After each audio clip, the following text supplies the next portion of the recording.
All right, folks. I think we found what the problem is, or one of the problems with this TID radio. I talked to the manufacturer about the noise that this thing makes, in case you forgot, that noise when you transmit. And it does it really close to 146.520 and a couple of kilohertz, or yeah, a couple kilohertz higher, a couple kilohertz lower. It doesn't do it like on the 70 centimeter band, and it mostly does it on the high power setting. Like I've heard noise on medium, but not to that extent.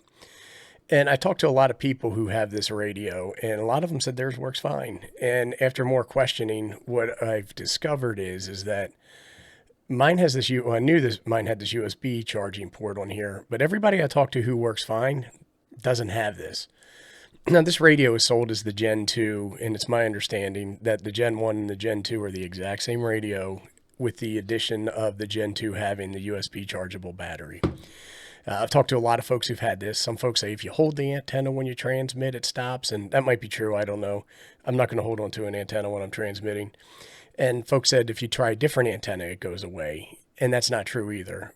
So what I found in playing around with this, and I've asked some other folks to verify, is that if I carefully transmit without touching the battery, you might be picking up a little bit of interference on the microphone there, but it doesn't do it.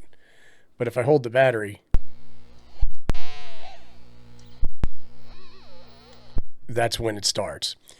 And what I've noticed is that when I touch the battery, the more I touch it or touch it differently, that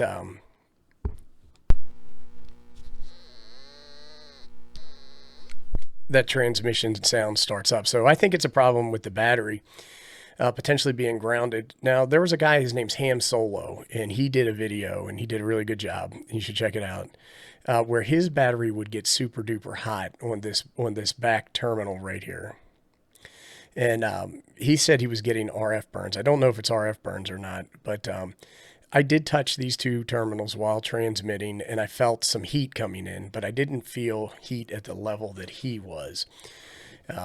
So I don't seem to have that same problem that he has, but I do think there's something screwy with this battery, to the point where I'm not sure it's safe to use this battery.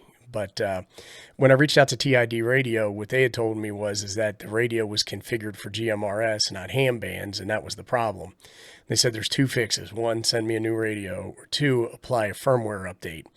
Well, the firmware update limits the power output to like 1.6 watts on VHF and like 6 watts on UHF, but this is supposed to be a 10-watt radio.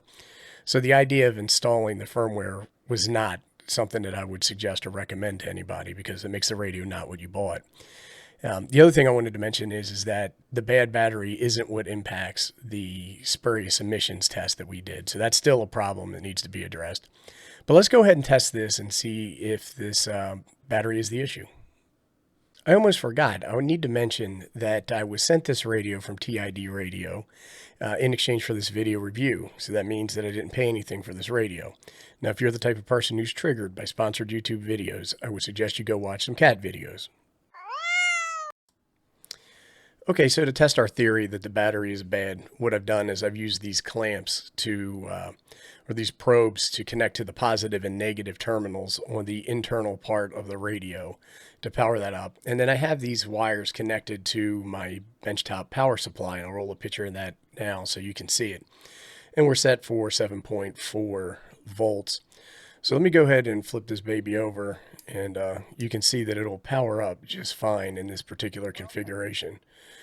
We're set to high power. Hopefully you can see that okay. And then I don't want to hold the antenna. When I come over here and I transmit, no problems. It's not making that noise at all. I'll hold it here. Now you can hear the microphone kind of pick up the keen, but it seems to fix the problem where this thing makes that terrible noise and transmits that terrible noise when you're transmitting. So that's really it. It's the bad battery. I'm going to let TID Radio know, and if anything substantial comes out of that, I'll make sure to do an update video. But if you have any questions, comments, suggestions, or recommendations, go ahead and post them below, and I'll do my best to respond. Thanks for watching.